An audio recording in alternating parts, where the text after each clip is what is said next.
So, okay, now let's continue with our deep supervised learning dive. The speaker of today's lesson is someone who you got to know in yesterday and today, the one that has been helping you since the beginning of the school in downloading and making stuff work from the Indigo webpage, Giuseppe Angora, so from the Osservatorio Capodimonte. That we'll talk about supervised learning, in particular convolutional neural network. So, Giuseppe, the floor is yours. So you have already downloaded your notebook presentation. Be careful, because we are going to use a trained model, which means that among the data you downloaded, there was a directory called models. If you are using Colab, you have to upload this directory on Colab. Otherwise, you cannot use trained models. And training the models require a certain amount of time. We don't have the time to train a model here in 1 hour or less. Fine? Okay, let's go. So I like, when I introduce Perceptron, I like to start from biology. This is a work in 2024, a couple of years ago, where the authors analyzed 1 cubic millimeter of neuron cortex. And here you can see what they did, a sort of mapping of neurons. You can see the neuron, you know how neurons is more or less behave, so the axon, the dendrites, and so on. I mean, it's amazing how nature is complex, considering that this is not a human brain. This is a mouse brain. If we want to analyze human's brain, this picture will be 1 billion times more denser. The neuron will be completely hidden without the connections. Just few numbers. I love numbers. So for Homo sapiens, you know, there are more neurons, human brain, than star in Milky Way. Just few numbers about the number of connections. So on average, each neuron is connected to, as order of magnitude, 1,000 neurons, but this number can grow up to 80,000. And just to give you an idea, if we want to digitalize our brain, would be necessary 1 zettabyte. I don't know if you know how much is a zettabyte. Consider that in 2019, the global amount of data representing internet was, as order of magnitude, 1 zettabyte. So this volume of data is in our brain, is our brain. The global amount of data in World Wide Web.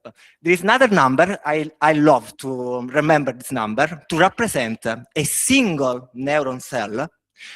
It's required by the math formulation as order of magnitude 50 millions of differential equations.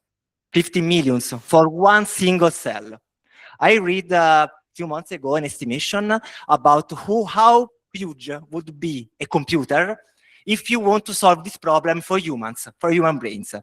This computer should have more or less the Jupiter dimensions to solve this problem. In a 1 year, this was the assumption. A Jupyter notebook, yes.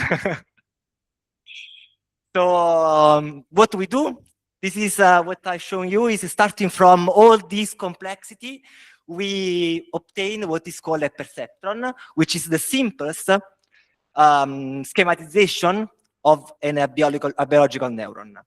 And based on the work made by Hebb in the 50, almost, he discovered that if a neuron is processed by the same signal, it becomes more sensitive to the same signal.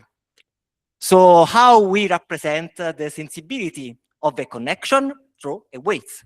And which is the most simple way with which you can combine M inputs? Linear combination, right? It's the most simple way with which you can combine inputs. So this is the perceptron equation, which is slightly bit different because there is a weighted combination, but it's applied by an activation function. This function imposes a codomain and introduce non-linearities. I'm going back. So this is the simplest equation, and this is the basic equation in most of neural networks. Considering, I don't know, LLM, in an LLM, the basic element is a perceptron. Because convolutional neural networks, deep learning, is a sort of this mechanism in which the number of connects is just smaller than in a fully connected layer. We'll come back on this. But just to warn you about this, most of the neural networks you work with, OpenAI, Gemini, and so on, are based on this simple, very simple mechanism. So this is a small layout of all available activation functions. This is very, very small layout. There is no constraint. I mean, there is a better choice, one respect the other, no. Of course, there are some constraints that coming out from your specific case.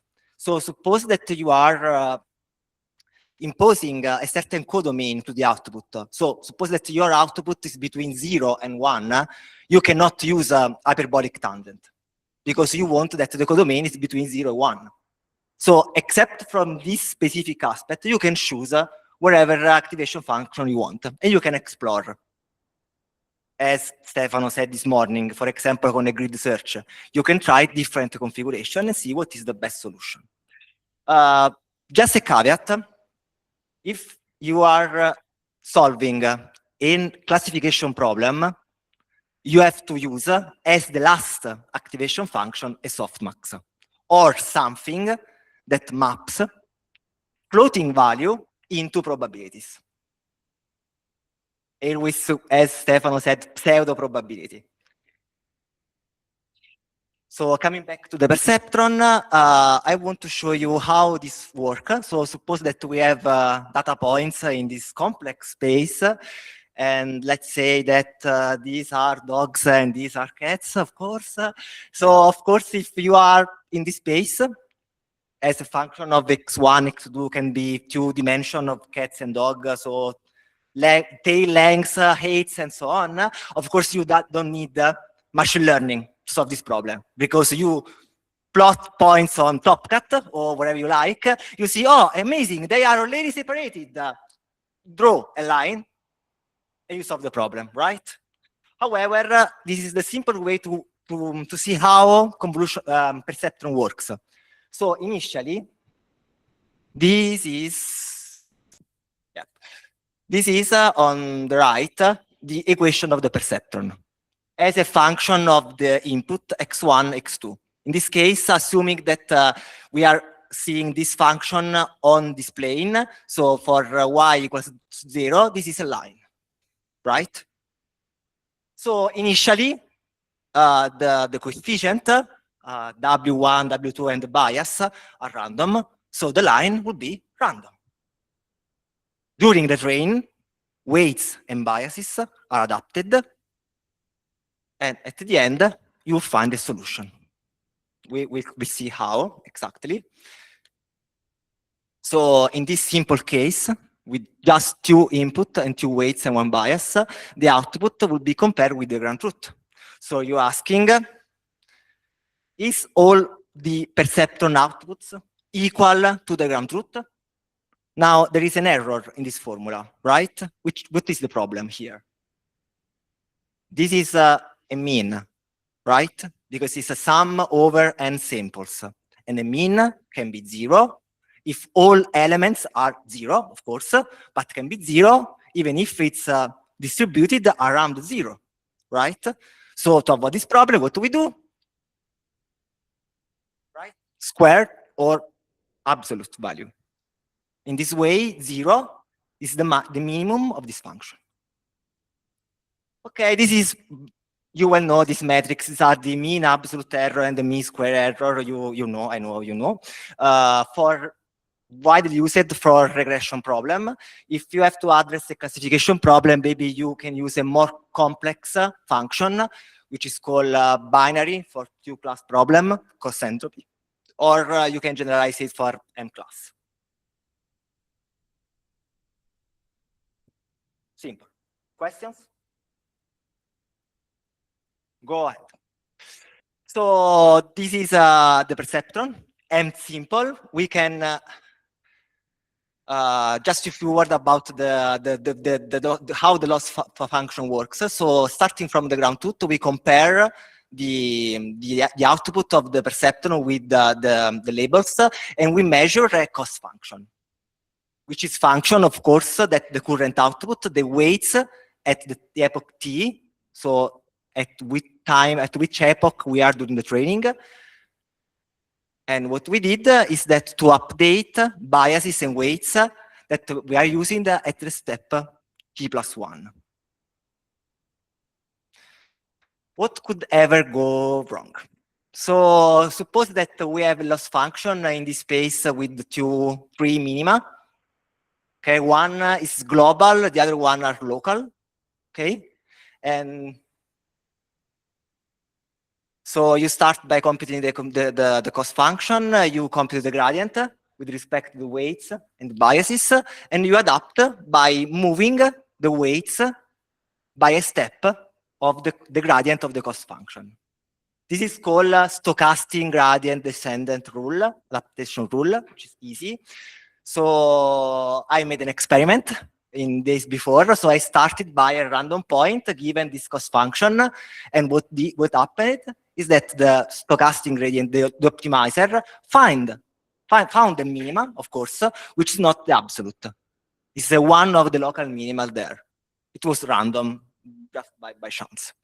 So we can improve these methods by applying what is called a Nesterov accelerated gradient.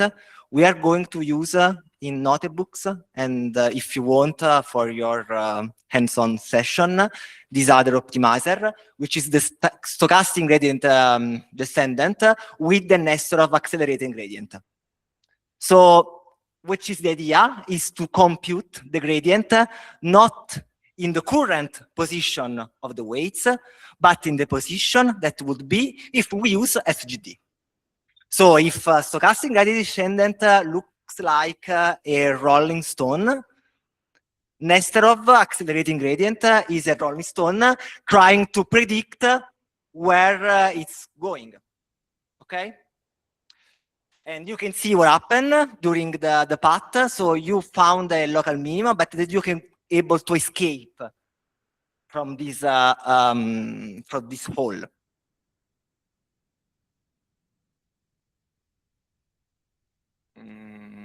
Cosa? Okay.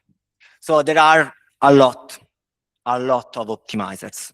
This is just a small recap of the main optimizer used in the literature. There are, of course, the HD, and now we already seen. There are other optimizers like this one. This is Adagrad, which is the idea is to reduce automatically the learning rate, the step with which you move weights during the training. This is because when you arrived in the minimum, the optimizer starts to jump across the minimum. If you reduce the step, it will be able to find the minimum. Or this is very widely used Adam, which is a version, an improved version of the Adagrad based on a storage of a, let's say, all with the decay term, all the gradients. So the optimizer makes a choice based on the past, with the decay term to neglect, of course, the first steps, the first gradients. It's widely used. This is also very used in a lot of application. It's expensive because it uses the Hessian to estimate the minima. Of course, the cost in terms of computing power becomes a gain in terms of efficiency, depending on what is your goal, your aims. So Stefan already introduced these problems in machine learning. Let me just recap because I want to particularize them in a multi-layer perceptron and convolutional network. So underfitting, overfitting are very common problem in machine learning. Underfitting, in 2 words, is when your model is not able to represent the complexity of your data. This can be due to a lot of aspects. For example, can be due to the architecture. Maybe the architecture is not enough deep. You don't have enough weights to represent the problem. Or maybe the problem are the data. If you want to fit a complex function, you need enough data. If you don't have so much data, you are in underfitting regime. On the other side, overfitting is very common. Is the problem within 2 words, your model is hyper specialized on the data, the training set. So this is just a simple example you can find very well online. How can we solve this problem, especially the overfitting? So there are many techniques. They are called regularization techniques. So for example, a wide approach is to study how the accuracy curve changes during the time of the training. The accuracy evaluated on the training set and on the test or valid set. So what happens is that since you are minimizing the loss function, the loss as well goes to 0, as well the accuracy goes to 1, because you are minimizing the loss, of course. What happens is that the accuracy or the loss evaluated on the test valid set increase its accuracy up to a certain point. Then you are in, let's say, overfitting regime. So the accuracy on the train set continues to grow, while on the set it drops. So when it drops, you are in overfitting. So for example, you can say, okay, study this curve on the accuracy or on the loss, and we are on this, let's say, plateau, stop the training. This is what we call early stopping criteria. Another option, every time you find a minimum, save the model. The minimum on the test set, of course. This is a way to avoid overfitting. There are any approaches. As I said, reducing the learning rate, but this is very interesting. It is a L2 regularization, also called weight decay technique. It consists to add this penalty term.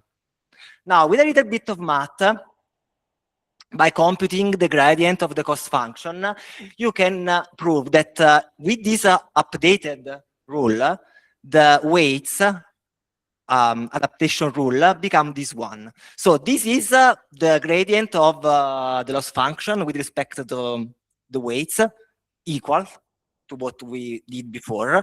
But here you can see there is this contraction term.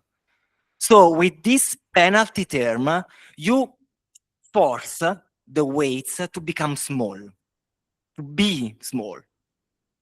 This is a lot of improvement. There are a lot of consequences of this aspect, but for example, it prevents network for overreacting for small changes in the data set, but it also encourages the network to distribute the training across all the weights. And of course, you are in a more linear regime because weights are small. The other techniques, dropout, we will see later, but this is my favorite.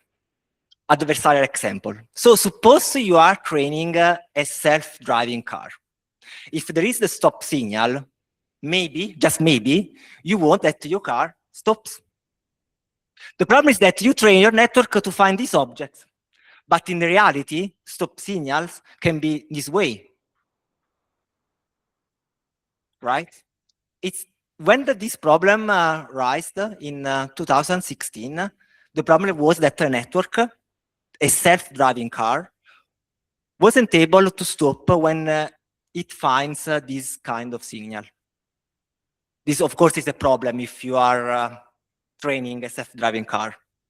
And but just to be clear, this morning Stefano said something like, I'm quite sure that you are able to distinguish between cats and dogs. I would like to test this hypothesis. Are you able to distinguish between cats and dogs? Are you sure? Is this a dog? And is this a cat? Of course, the answer is no. They are not dog or cat. This is, I don't know if you know, in the English term, in Italian, it's called savanna, which is a huge feline. Not huge as a pantera or a tiger, but is large, very larger than a cat. But it looks, without background, it looks like a cat. Or this is a wolf dog. So consider that you are training a network to distinguish between cats and dog. And cats, dog, and wolf. And you find this animal. Where the network puts this animal? In wolf or in dog category? Maybe it's a random choice. The point is that the network was never able to categorize these adversarial examples because they are complex. So the network won't go in overfitting. This is a smart way to avoid this problem. I mean, for astrophysics and astronomers and cosmology, we have a lot of examples that are complex. Because you know, for example, if you are searching for lensing events, common false positive, spiral galaxies. No? Spiral galaxy with the red bulge surrounded by blue structures, always they are seen as lensing events because they are very similar.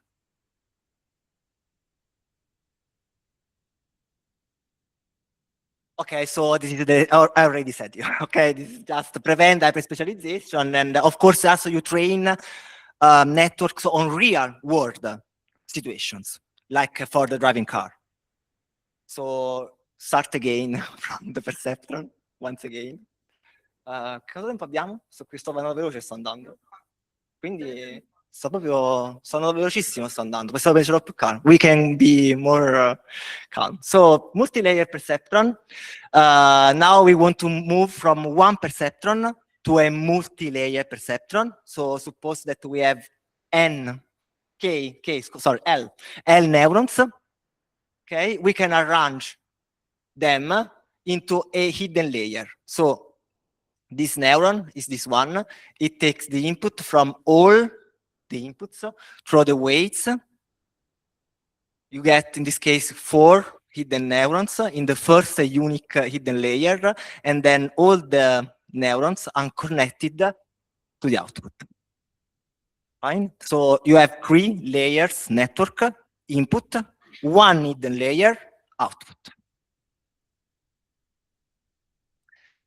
Few maths. Few. So you can represent your input as a matrix. On row, there are samples. On columns, your dimensions. And then you can write weights similarly as a matrix. So if you got an m-dimensional vector and you got L neuron, you can arrange in a matrix like this. And simply, the output, the dense layer equation is 1. So it's the matrix product between the input and the output.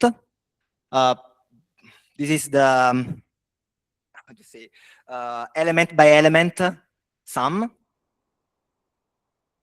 And you can write, of course, if you want, in a compact way. By adding, of course, the activation function. Simple math. Now, multi-layer perceptron is also called forward-backward mechanism. So how this works, simple. So you start from the input propagated toward the output, which means it's processed with this chain of matrix products.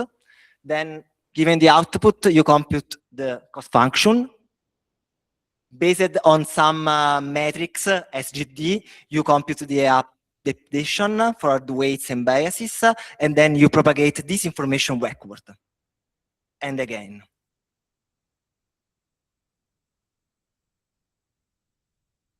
So why just 1 hidden layer? Why not 2, 3, 7, 100? What is the best choice? What is the correct choice? The answer again is no. There isn't a optimal a priori choice, but you can use a lot a lot of empirical rules, and there is also a theorem, which is called the Universal Approximation Theorem, that can be written in several ways. This is the way I've written applied to the MLP, which say that you can always approximate any arbitrary continuous function with a multi-layer perceptor with just one hidden layer. And the corollarium of this theorem says that you can always approximate a depth with a arbitrary depth with just a multi-layer perceptor with two hidden layers with the adequate numbers of hidden neurons. Of course, you don't know which is the right numbers of hidden neurons. And there are some empirical rules you can follow if you want, or you can just try based on some logics. I mean, for example, following this rule, if you have an m dimensions input, you can use for the first layer 2 times m minus 1 for the first m minus 1 for the other. Here, in this other rule, they also take into account the dimension of the output, so you can include it. And of course, there are optimization techniques that you can exploit. This morning, you see and test how grid search works. Just a parenthesis. What is the idea behind the empirical rules? Why it has to be this way? Yes, exactly. As any other fitting problem, the point is that if I have to fit a line, how many weights I need? One line. Two coefficient, right? Yeah, two coefficient. Yeah. So the idea is if I have to fit, if I have a problem with m dimensions, I need at least 2 times the number of dimensions to fit it. Okay. Like a line, which is one-dimensional problem, you had 2. There is a -1 because it's a problem on the degree of freedom. So you can subtract 1 to save memory and so on. Simple. There is At the end, there is behind, but it's all empirical. Indeed, in our hands-on session, we didn't use, we won't use these rules for several reasons I'm going to explain you in a few minutes. So compiling the network. So starting from, I mean, this is my pipeline. Of course, you can implement your own. Starting from the network, from the network, you define the numbers of hidden layer, the number of neurons per hidden layer, the activation function. If you want to introduce a regularization technique, you have to show the loss function.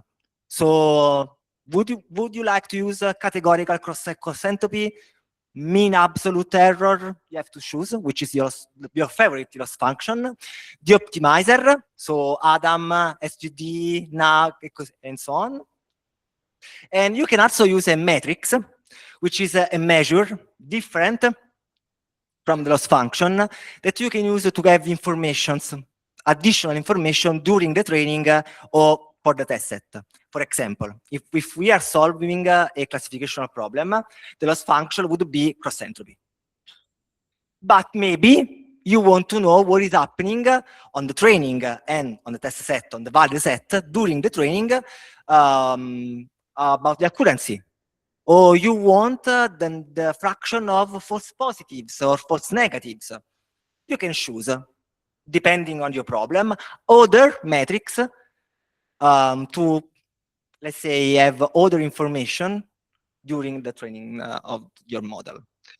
So, for example, this is just a simple example where I use the cross-entropy, the accuracy, and the SGD. So, go to the notebook.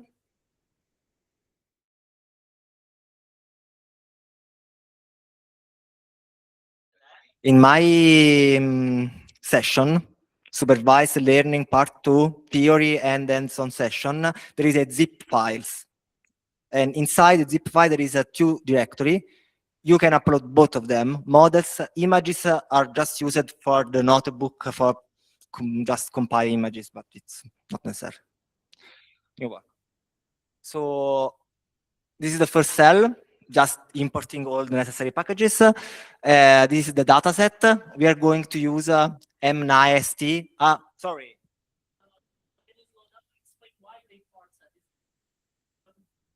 Okay, so we are going to use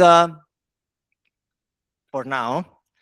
This one, which is a multi-layer Perceptron classifier. We are going to use this one for splitting train and test. This is just to get the dataset. These are used, of course, for metrics, confusion matrix, classification report, just metrics for classification results. I didn't use this function, but this is used to binarize the output. So suppose that you want to classify handwritten digits, as we are going to do. Digits goes from 0 to 9. They are labeled as 0, 1, 2, 3. Okay.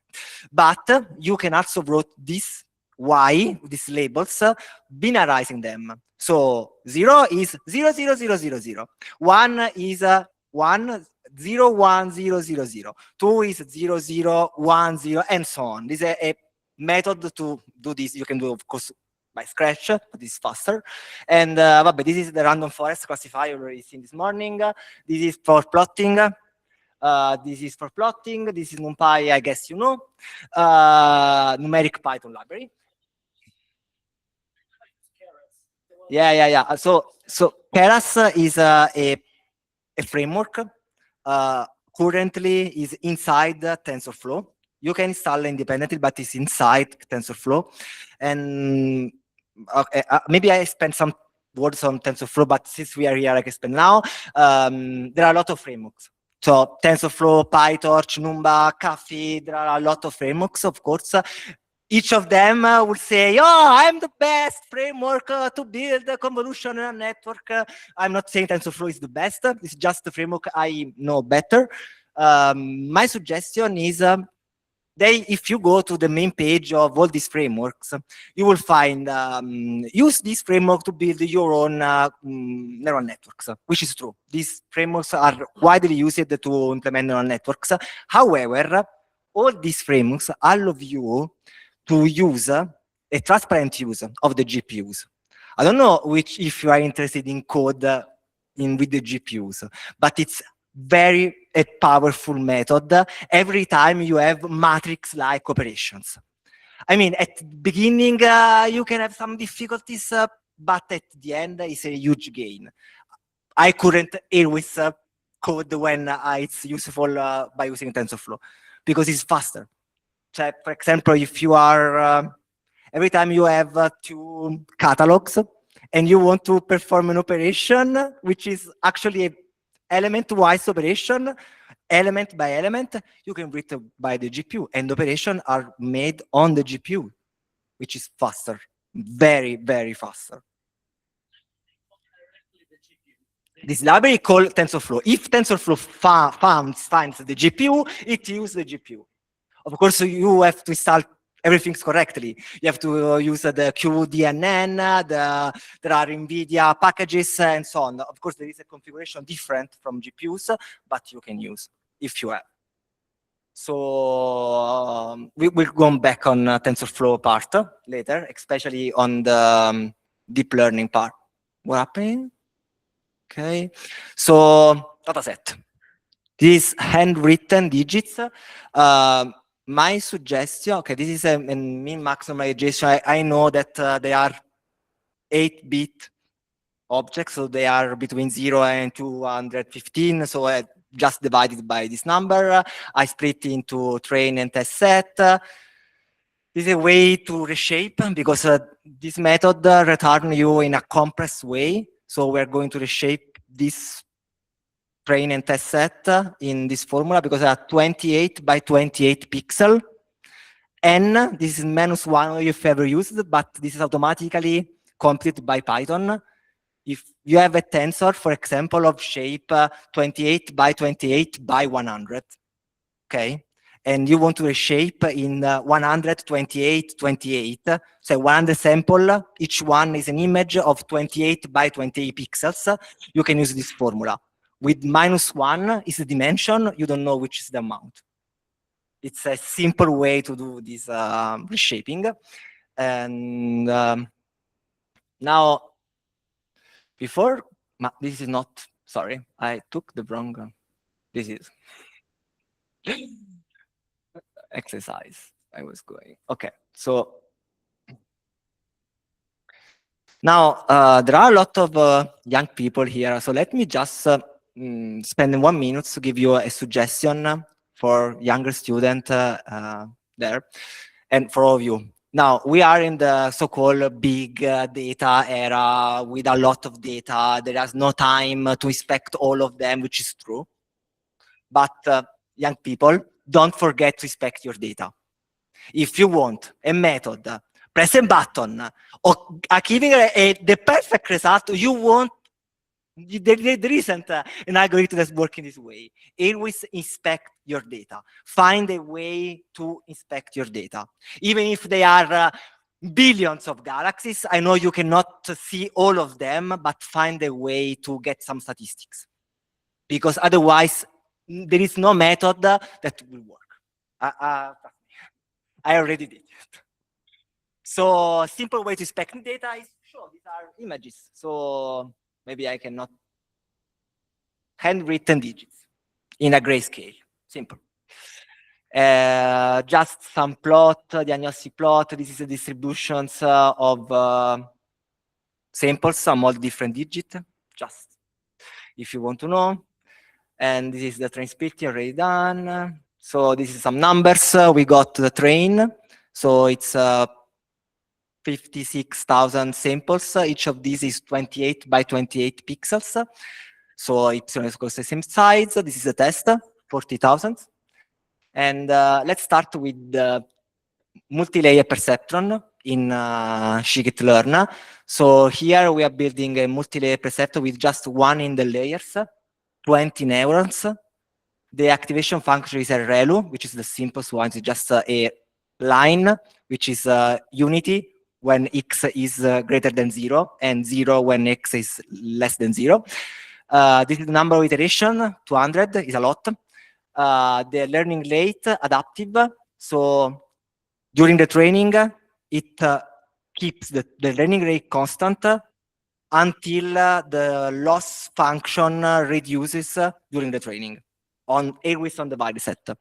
The solver, the optimizer, stochastic descendant, a random state, just to fix the seed of your network. Verbose is, if I want to have some information during the training, is the verbose command. So simple stuff. Okay, so if you are trying to run the notebook, please don't run this cell. Because on my laptop, it requires 2 minutes, but I made it, the guys made a test during the lunch, and on its laptop, it requires like 15 minutes. So I don't know which is the spec of your laptop, but you can directly upload the model I already trained for you. So you can load a model and use it to predict on the test set. If you want, feel free to train a network by your own, but maybe for not for 200 iteration. Put a smaller number here. Okay, one. Okay, of course, these are some information about the shape. For each sample, we got a set of probability. So this is 10 because there are 10 digits. So this is the probability of being 0, 1, 2, and so on. You can also some information about the score. It's 97. Can you maybe also iteration to set like specific value of loss that you want to obtain, for example, like when it's under 1%, you just stop there. You can, let's say, fix the early stopping criteria, as I shown before. Let's say if the loss function or any other metrics reach this point, please stop. But be careful, because when maybe when the network reaches that point, maybe you are in overfitting. So be careful, because if the plateau is before the value that you want to achieve, maybe you are fitting. So it's a good strategy, but keep in memory if you are on the plateau of the accuracy of the loss function evaluated on a test value set, because you otherwise depends. I mean, it's not a certainty, but yeah, it's a possibility. So, of course, expecting result, you already seen all this stuff. I mean, this is confusion matrix, absolute numbers and probabilities and percentages. I mean, you know the stuff you have seen this morning. I won't execute them. Raw curve, of course, if you want. We are near the 100%. And if you want, I made a few plots on the wrong predictions. So this number should be 9. I don't know. Should be 9. The network predicted 8. This should be 5, predicted 8, and so on. So more or less it works. I also plotted the distribution of error per digit. Just for fun. So this is another example of a multi-layer perceptron, always with scikit-learn. Here I set a large number of hyperparameters. So I change, always for fun, the activation function, but I change the number of neurons, of the number of layers and the number of hidden neurons per layer. So there are 2 hidden layers. The learning rate initially, I set it adaptive. This is a regularization term. We are going to introduce a weight decay, the momentum for the NAG, and we want to use Nesterov momentum. We introduce the early stopping. We also set the fraction of valid sources. It automatically extract from the training set, and this is the number of iteration with no improvement to wait before change the learning rate or before stopping. And always don't fit the model, but load it as usual. Let's see.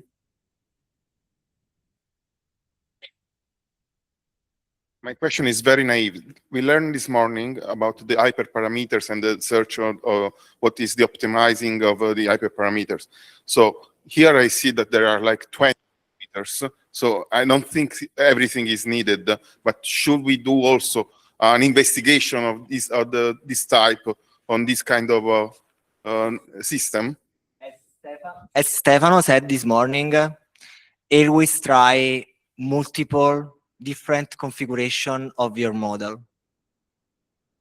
Because what is the correct number of layers and what is the correct number of hidden layers, hidden neurons per layer, I don't know. I just put a random number. No, and of course, your point is true. I mean, you have to search from the best configuration, of course. Yeah, my question was more operative, right? We have everyone who has a different problem that we want to solve with this kind of. So there should be also a portion of our time dedicated to exploring the hyperparameter, how they change. So you're wondering which are the most important hyperparameter. So of course, the number of hidden layers and the neurons. But I told you 20 minutes ago that there is a theorem that saying that you can always represent with just 2. So maybe 2 hidden layers is a good starting point. Maybe the number of neurons per layer could be fit to address your problem. And maybe you want to change, for example, the activation functions. Now, with scikit-learn, you are constrained because unless you want to implement a sort of a ride of an open source method, you can, of course. You have to use, in this case, the same activation function for all the layers. You cannot change. But as we are going to see in a few moments, with the TensorFlow, with PyTorch, and with Caffe, you can set the activation function you want per each layer. So the number of hyperparameters exploded. And in a convolutional neural network, the number of parameters is even larger. I want to spend few minutes about I this. see your point. I mean, what I think, at least from my side, I missed all the time they're discussing with people that doing this kind of stuff. I missed that there is a very huge effort, the time that you should be dedicated to this kind of exploration. Thank you. I think it's really useful to remark for people like me that didn't understand. Yeah. As Stefano said, the golden rule: try different models, optimize hyperparameters. It's the most boring part, but I mean, machine are working, not you. You make a grid search or a Bayesian approach and just say, okay, see you in a week. Seems like there is also a question online. So we have seen a raised hand. So we invite the person that has raised the hand to speak. We should be able to hear. Thank you. No, I had actually two. So I had two questions. One, if I can do it. So one is because in the equations that you showed during the theoretical presentation, you did so when you showed the matrix product, you also you showed X, W, and B. What was B? Sorry, I missed what was B in the. Sorry. Maybe I forget to mention it. The second question is. No, the second question is the number of layers. So the number of hyperparameter setup. What we were discussing before. So the hidden layer size, is it connected to the number of parameters of an LLM, or am I wrong? Yeah. In a certain. First, the second question. Yes, okay. In a certain way, yes. The number of parameters, which are. I'm going to show with the PowerPoint. Yes, thank you.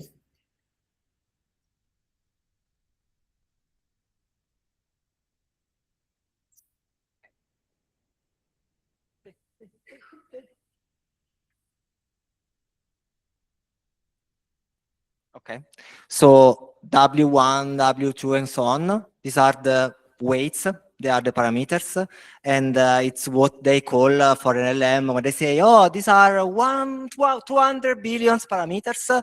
This is the meaning. Of course, each model has a different meaning of parameters. In LLM, the parameters are used to, for example, for attention model.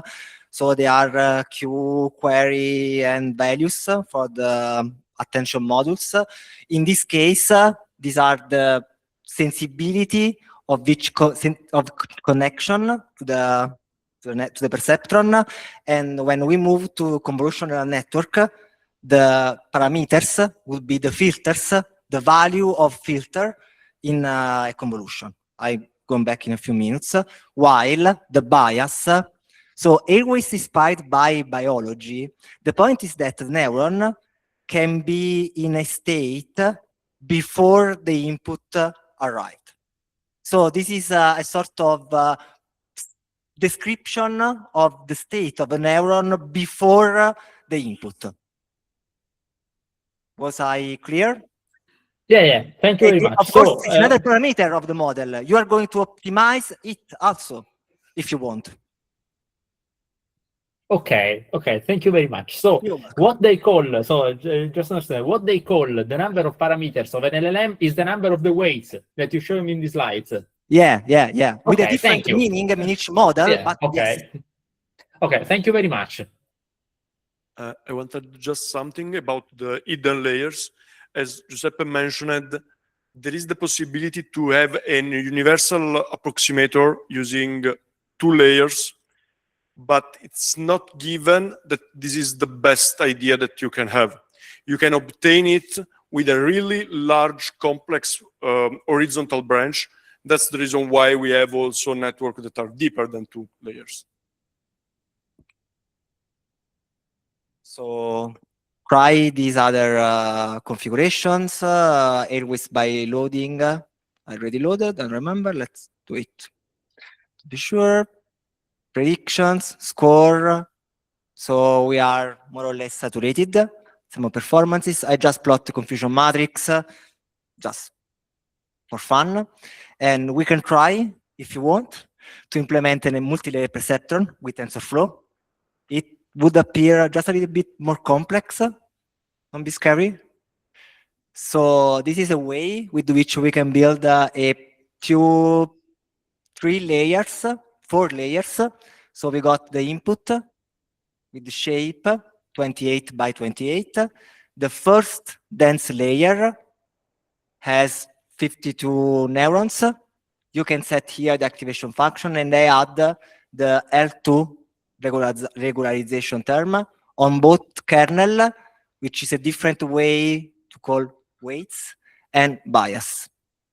The second layer, 48 hidden neurons with the airways hyperbolic tangent activation function. And finally, the last layer, 10, because we got 10 digits. Easy. Now, you can build the same model in different way. So here, I don't know how familiar are you on Python, but you can see everything is defined within this models.sequential, which is an object of TensorFlow.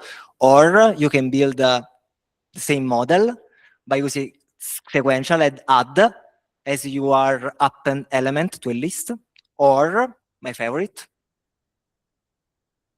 you can build each layer, but look the difference here. The dense layer, I call it with a tensor where I just defined the shape. This is peculiarity when you work with the GPU. The point is that you can define variables just without any value. So, I mean, when you work in Python, you said, oh my God, I create a tensor, a matrix, np dot once, I don't know, random, and so on.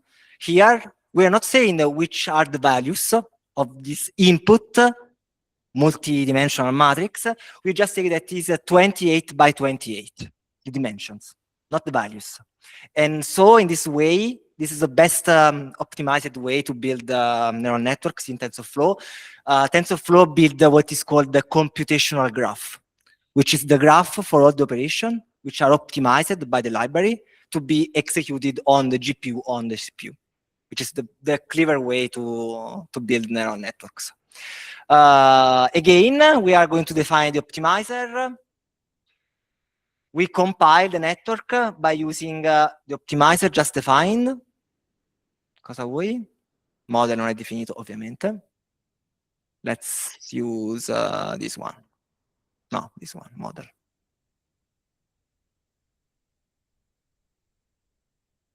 So, this one, this one. C'è una domanda? There is a question from remote. If there is a question, please speak up. If there is a question from remote, you can. Okay, sorry. So what we did, we introduced the optimizer.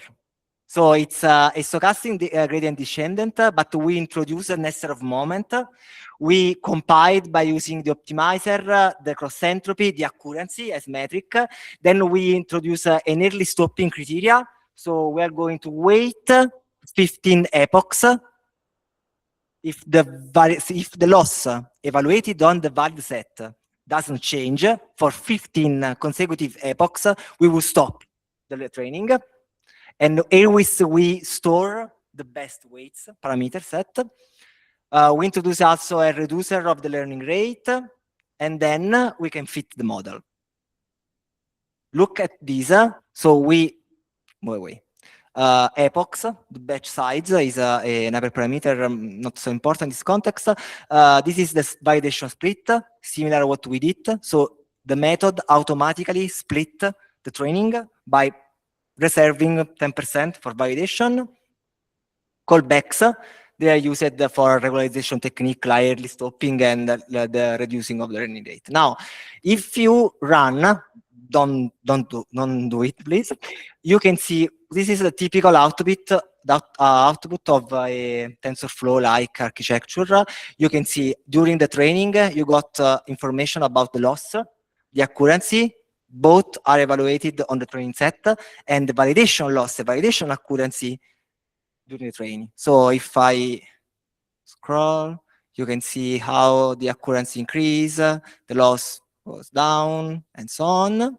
And the method stop at a certain point at epoch 16, by the way. So I save the moment and I can load it and test it. It's fast. It's searching from the GPUs because it first, okay. And so, results. Maybe this is not so well tested. I don't know why it's so low performances. Sebbene I thought they were not so bad. It was just a tutorial on neural networks, not achieving the best result on this dataset.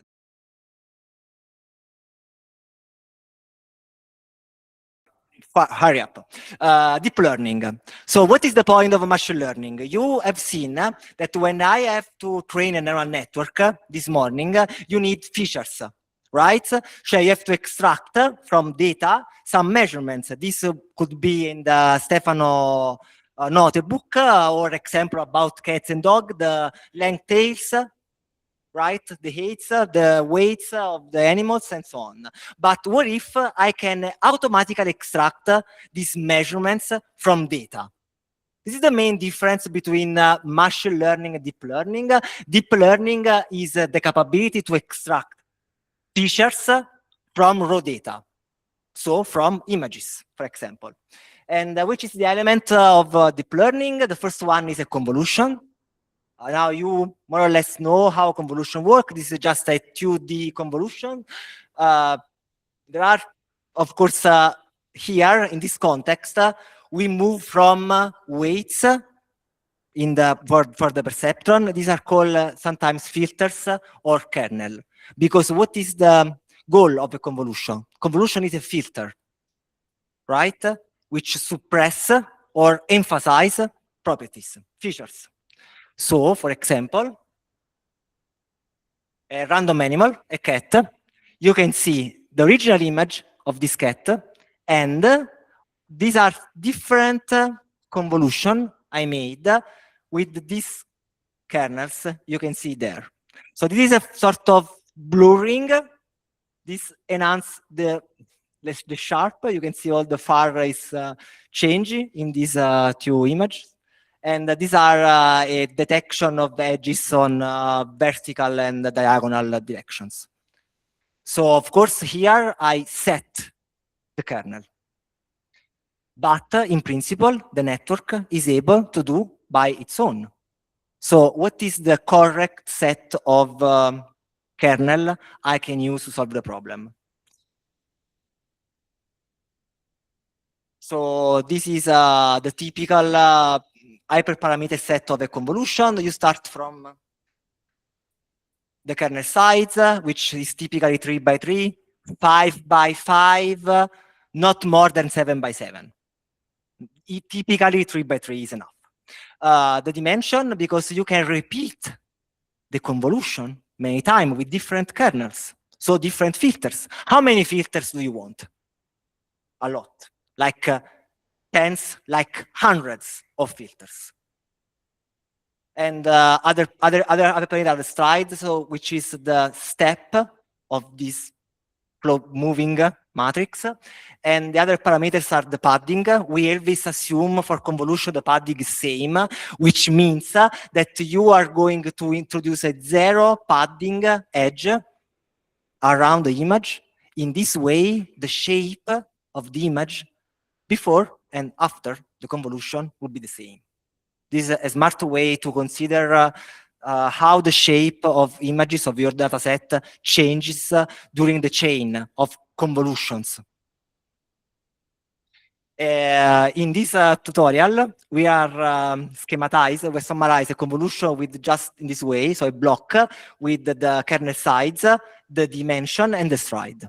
So just for 3 parameters. Pooling. Pooling is a way to propagate only crucial and most important informations. So for example, in this matrix, the first submatrix is a subsampling based on the max. So with the stride equal to, so within this 1156 matrix, the maximum is 6, in this other is 8, and so on. You can also make a pooling with the average. So with the same mechanism, this is 3.2 is the average of these 4 elements, and so on. And again, the same cut with a different kind of poolings, with a different matrices and strides. Now, another element, because you can reduce the same, we can do a sort of pool, reduce the sampling, or you can go to enlarge the sampling, doing an upsampling of your matrices. So, for example, in this, from this 3x3 matrix, you can get a 6x6 matrix by repeating the same value 4 times. Or I play with this image and I upsampled it by factor 2 and by factor 4 with the bilinear interpolation algorithm, just for fun. Finally, dropout. I think it's fine, yes. So this is very common in convolutional networks.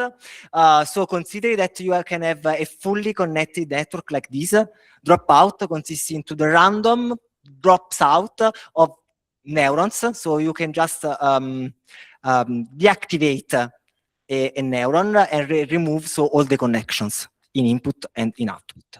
This is have a lot of let's say advantages, this method, because prevents overfitting, clearly, this is the main reason, but it also prevents the so-called co-adaptations, the dependence of a neuron from the neuron in the same layer. So the simplest CNN can be seen as a chain.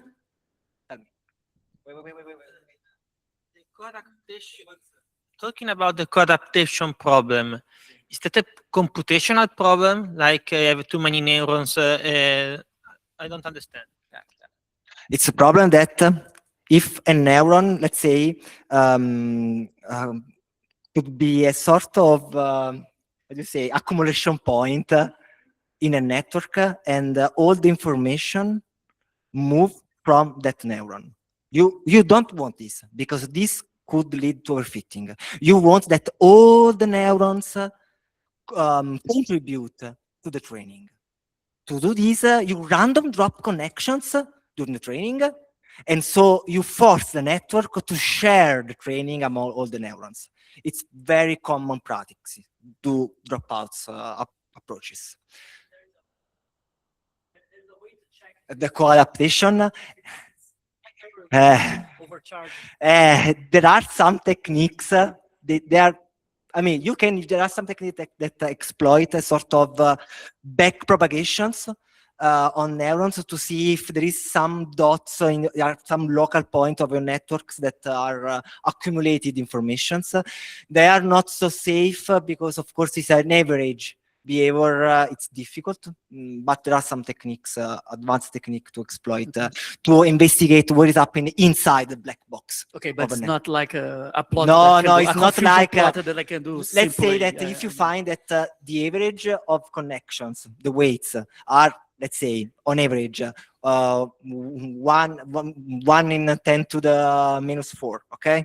And one weight is 1,000, maybe something went wrong, right? Okay, because it's strange. All are, I don't remember the number I said, and the other is completely out of scale.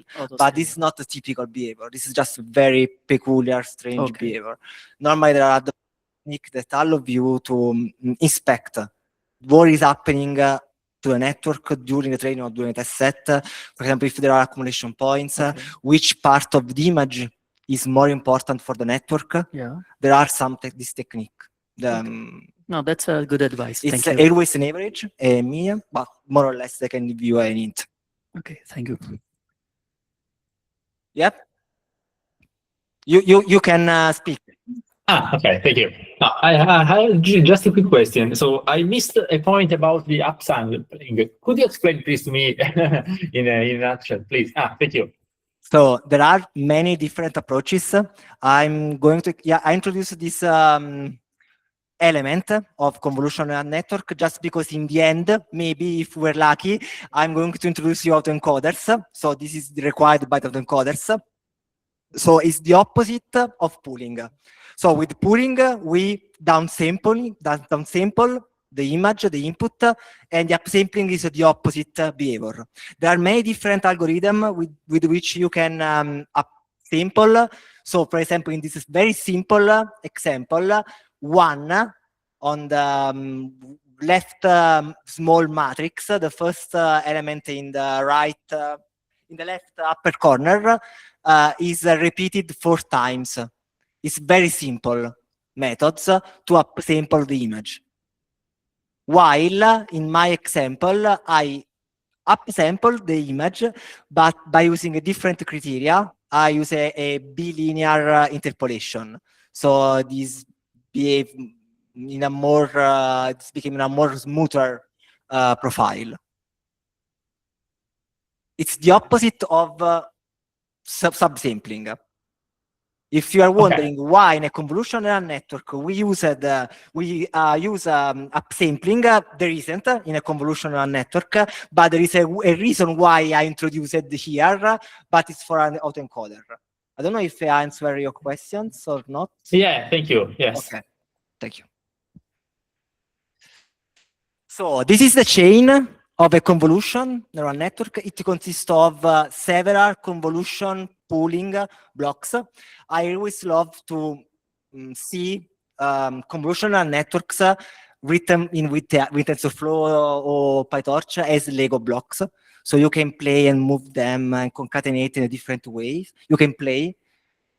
And so, for example, you start from a convolution and ReLU, then you can do convolution, pooling, activation function, or you can build in a completely different way.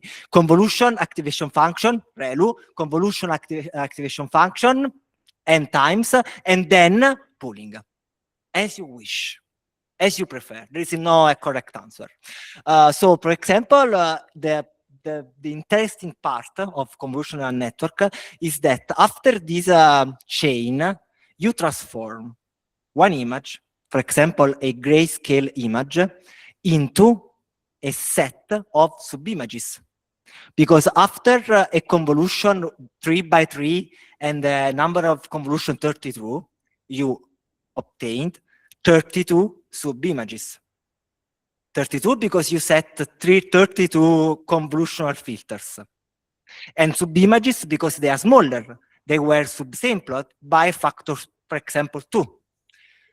This, the output of this chain is called, the subimages are called feature maps. At the end of training, at the end of the chain of convolutional and pooling layers, these are the features that the network extracted. So let me explain this point. This is an image of my old presentation. Indeed, there is an astronomical presentation. You can see galaxy there. So we start with convolution and ReLU, pooling, convolution and ReLU, 3 layers of convolution, and so on. At the end, this blue vector is 20,048 features that the network extracted. You can use these features for example, for a multi-layer perceptron with 2 dense layers, 2 fully connected layers, to solve the binary classification. So this part of the network acts as a feature extractor network. Let's see. Of course, at the end, there is these multi-layer perceptron-like structures. Let me just, before going into numbers, let me see what happened. So at the first layers, after the first pooling, this is the original image I processed with CNN-like structures. This is the first output of the ResNet. You can see the original image, right? There is a cat somewhere in this image, right? Here is the second layer. Maybe somewhere you can see the cat with more difficulty. Last layer. The cat disappeared, of course. What is this ensemble of pixels? This is a measure. This is a measure the network did starting from an image. It's a dimension. It's a feature of the network extracted from the image. There are thousands of these sub-images, of these feature maps. Okay? So just to summarize this, you can see during the chain what happened. Because I just show you the first and the second layer, but there are 5 layers in this network, so you can see the degradation. But during this direction, you lost information about the cat. What is the cat? The cat is the observation, right? The reality. But during this dimension, you increase the way with which you look at the cat. The network look up to the cat, of course. And this last process is a sort of abstraction process. We are inside the CNN mind in this moment. This is what the network, for the network, this is a cat. This morning, Stefano said, can you say which are the rules with which you can distinguish between cat and dog? And he said it's difficult because you are able to distinguish between cat and dogs, but you don't know the rules with which you are able, right? So this is the measure the network did to classify cats, dog, and so on. So there are a lot of convolutional networks. This is most famous. It's called Visual Group Geometry Network, or VGG. It's composed by 16 and 19 layers. The convolution are all 3 by 3, so it's very simple. We play a little bit with this. This other is a more complex architecture. It's called residual network. It's based on this concept, which is the skip connection. The idea is that the network should be able to learn between input and output of this block at least identity. At least identity, the network should be able to learn it. This is another network which is called, by the way, the ResNet is one of the most performative network CNN-like structures currently. There are tens of different versions. There are residual network trained on, for example, Euclid data. You can download it if you need to solve Euclid-like problem, and many other ResNet available. This is instead implemented by Google. It's called Inception network. It's based on this block, which is called Inception block. The idea is, which is the correct kernel size? I don't know. Maybe we can try all. So I perform different convolutions, different strategy with this tower, and then I concatenate the result. So I build this network with all these inception blocks. Questions? Who?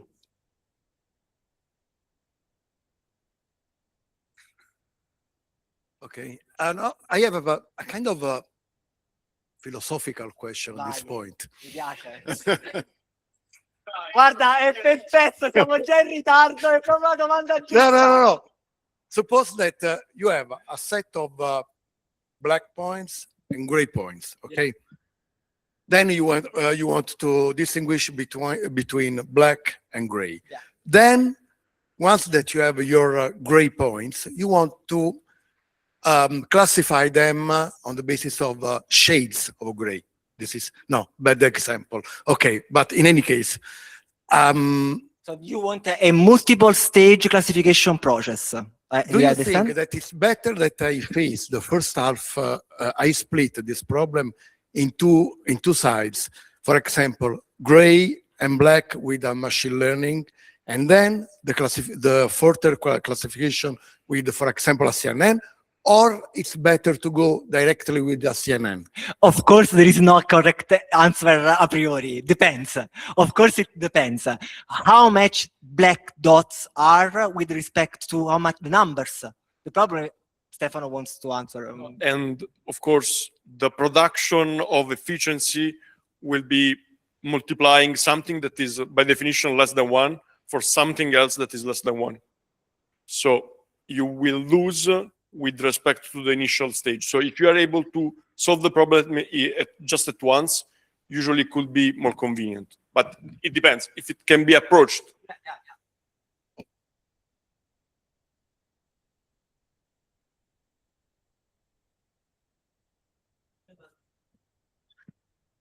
So thank you for the speaking. And I have a curiosity about the number of layers and the exact number of the kernel size.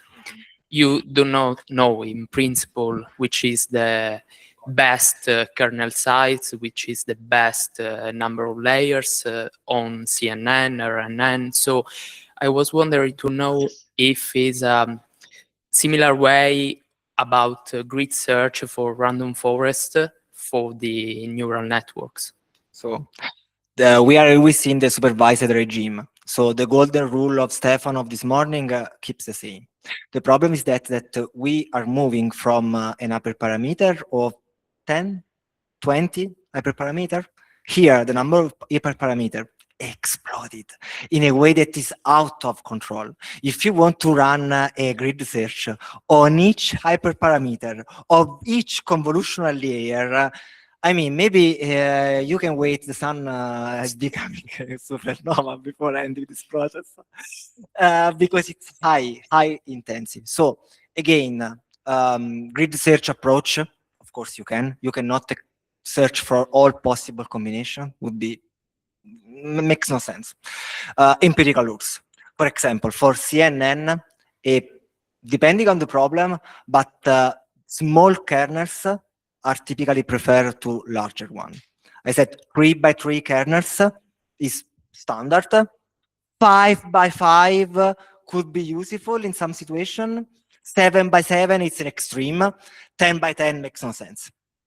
So you can just say, okay, let's search between these two, 3 by 3 and 5 by 5, and neglecting all the other.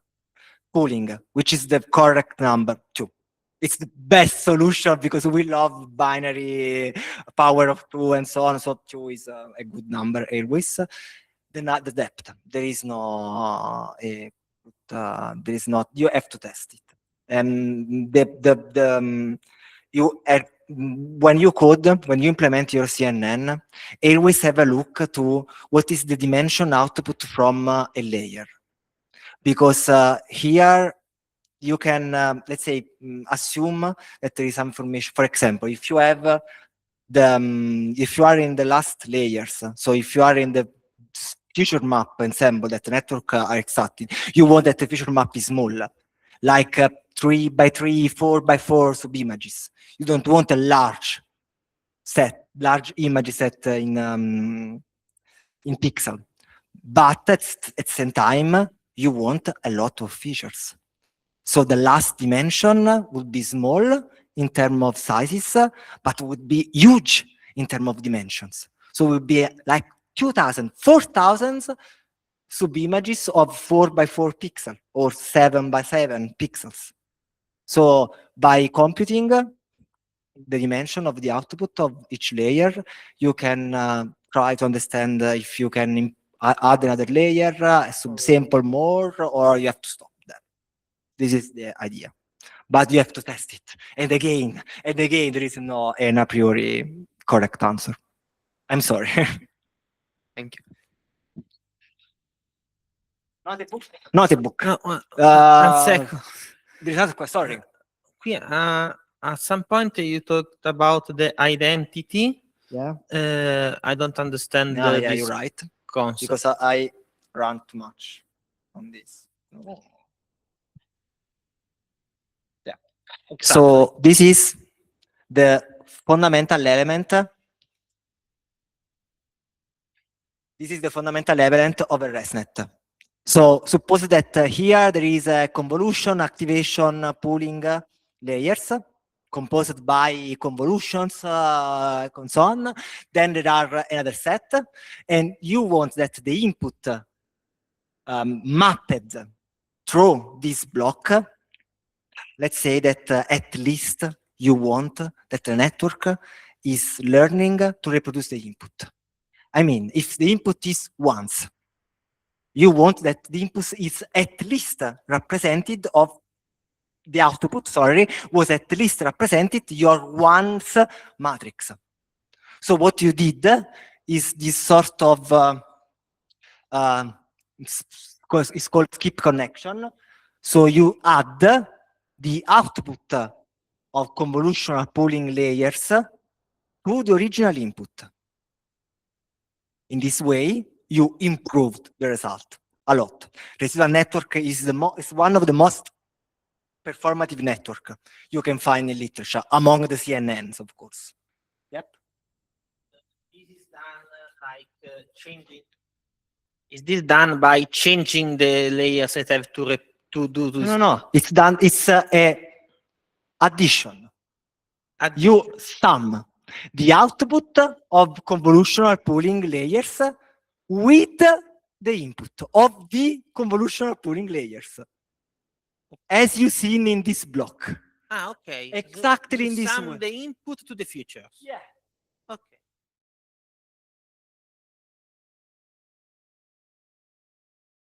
So, convolutional network. Okay, this is a sort of VGG network, which is also called LeNet-like network. So it's composed by several blocks. In each block, we implement a convolution, a pooling, an activation function. Here is what I said before to Mario. I always note the dimension of the output. In this case, the output of each block. We moved from 28, 1 to 14 by 16. 16 is the number of filters I set here. And so on. Second block, we subsample again, so 7 by 7 by 32. Last block, 3 by 3 by 64.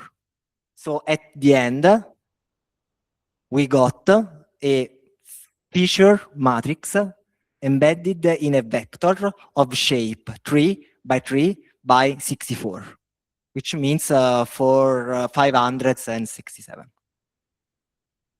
And then to dense layer. Build the model. And by the way, here, look at this X.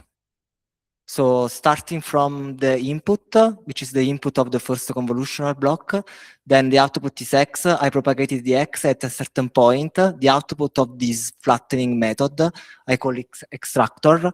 So I build few models, CNN, which take as input what I call input at the beginning, while the output is different. The CNN is a model whose output is this dense layer with a softmax, so it's our probability tensor output, while this extractor takes as output the output of flattening. So with this model, we can extract the features, if you want, if I want, actually. So, this is also an image of this network. Okay. And yes, we are going late, so let's move on quickly. You can, of course, there is a function. You can use some nice methods to get a summary of the network if you want to inspect it. And as done before, let's set optimizing, compiling, early stopping, and so on, fitting, if you want to do it. And finally, saving and loading the model. Let's wait.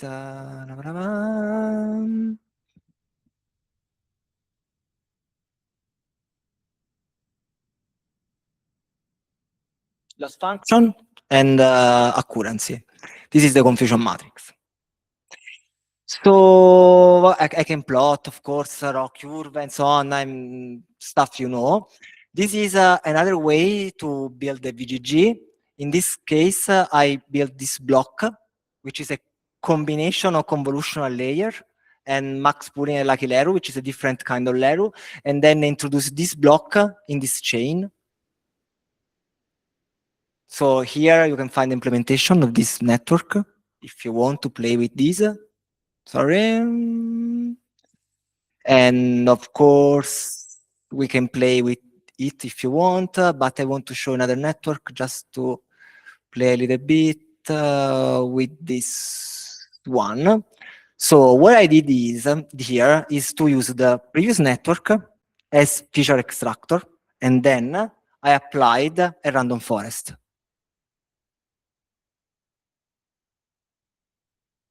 So I loaded the weights, I saved, I set the weights in this other network, and I can extract a train and then test set starting from images, and then I use this train and test set for a random forest, if you like. Some other few things, maybe there is another nice example I want to, yeah. Suppose that you want a network with two outputs. For example, performing at the same time a classification and a regression. So you have two dense layers at the output, one with the shape 10, our digit classification, the other a regression. There is an error, this is 1, of course, not 10. And we are going to fit the average number, the average value of the image. So I just computed the average number in each image. We are going to end, I swear. So what is the difference is here. After all the chain, I create two dense layers, one for the classification, one for the regression, and the model, see, it has one input and two outputs.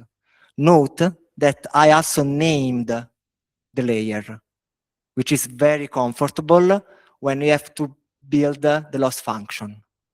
So for the classification output, I'm going to use a coarse entropy. From the regression, the mean square error. And by the way, these are the results somewhere. Confusion matrix and scatter plot. Consider that I'm fitting the mean value in each image. It's also good.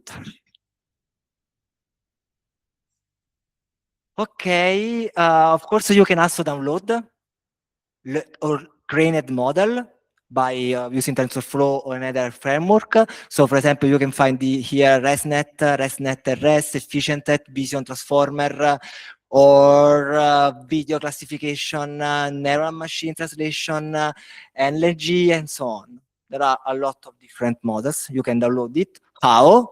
By just importing in this way. So this is a ResNet 50 with the weights of ImageNet. Top is the final, let's say, multi-layer Perceptron-like, which is at the top of the network. Indeed, this network as output got none, means the number of sample, whatever it is, 1, 1, because it has a long vector of 2048 features, dimensions. You can use it, for example, to play. So we are building a sequential model with 20 by 28 MNIST dataset. We are adding a zero padding because the input is different. We move to 28 to 32, and then we apply this grayscale to RGB conversion. Finally, the model, which is a ResNet, and then the output as a classical multi-layer perceptron.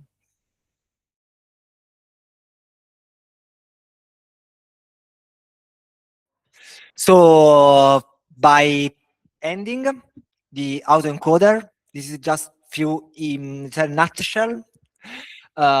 This is a very simple schematization of the autoencoder. The idea is to use a convolution pooling layer, reducing the image sizes during the chain.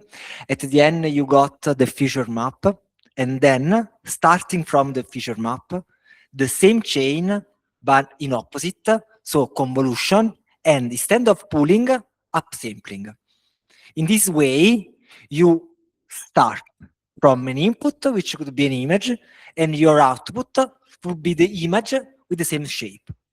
For example, in this case, you got an input image, 3-channel RGB, and the reconstructed image is the same image RGB represented. Now, the feature map in this context is called as embedded space or latent space. What is the latent space? Is a vector of values which are all the elements required to reconstruct the image. This is interesting because it allows you a lot of different applications. For example, this is suppose that in this space, all samples, all inputs gather in a certain area. Then few of them are far away. Maybe these are anomalies, something which is strange with respect to all the other. Because in this space, this is a sort of, let's say, physical space. For example, you can represent a galaxy with a search index, right? So a set of a few parameters that allow you to describe the surface luminosity of a galaxy, right? With a few parameters. So you can ask to another encoder to fit in the latent space the element of search index, the search galaxy, for example. So with data space, you can connect an embedded representation to the physics, for example. So there is on the notebook an exercise, but we don't have enough time to explore it. So I will move to the hands-on session for this last 40 minutes, more or less. So there is a Jupyter notebook called Exercises, and there is a notebook called Solved Exercises. Of course, open the one which is not solved and try to solve the exercise. To be clear, exercise has been labeled with the sort of difficulty level. So for example, this is level 1, level 2, level 3, and so on. Just based on your knowledge of Python, your understanding of convolutional network shows the exercise that fits with your knowledge and expertise. Maybe the simplest one is too easy for you. So you can play with whatever exercise you want. Just a small hint.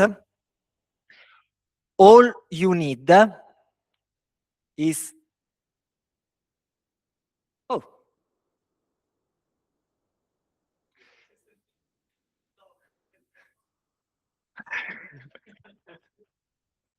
all you need is in the first cell because it's imported.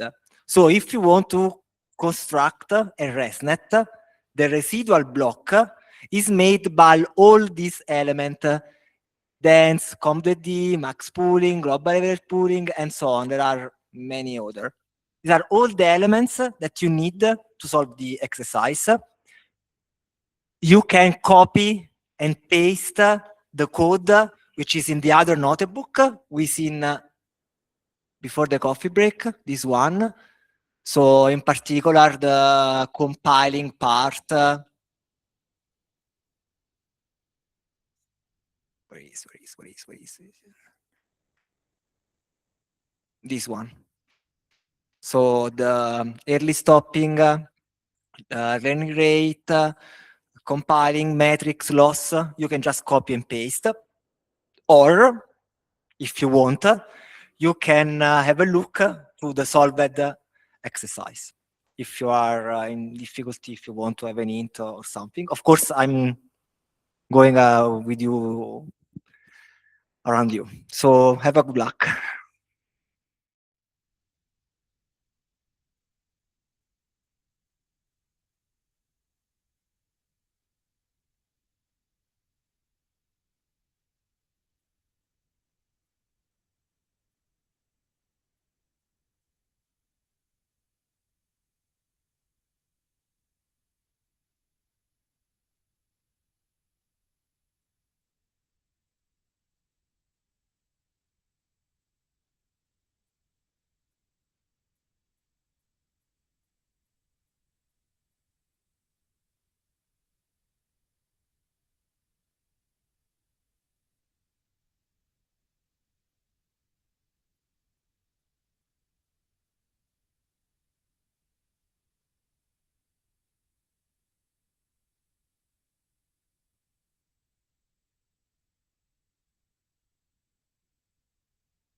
If you are using Colab and you are not able to visualize images in the notebook, my solution is to upload the directory images on Colab. However, you can upload on Drive, then wrote these 4 lines, but by the last one, you should insert your path to your Drive.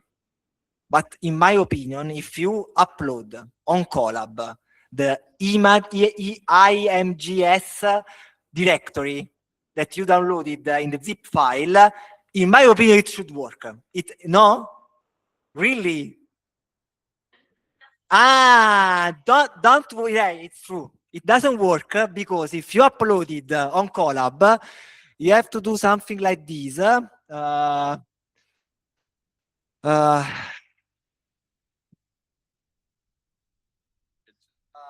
Print. No.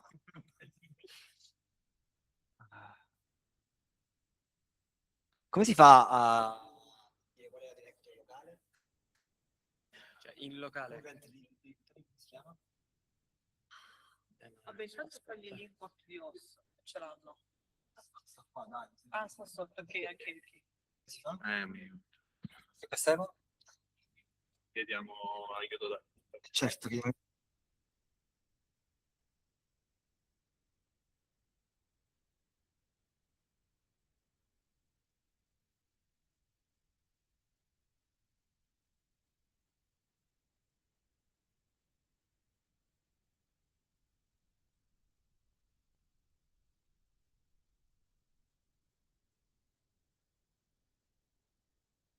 This would print the local directory on which you are working, which could be something like drive, dash, content, something else. After printing this, you can... Something like this. Sorry, Dagli un invio così vedono. È perché io sono sul locale mio adesso qua. Ah.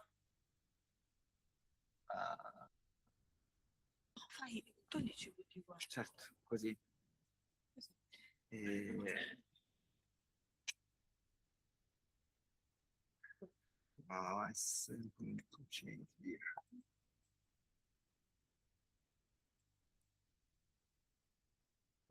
And you have to change the directory in this way. So this directory would become the main one. In this way, it should work. I'm not sure, but it should work. Otherwise, of course, the directory where there is the images. Otherwise, let's do in this way, simple.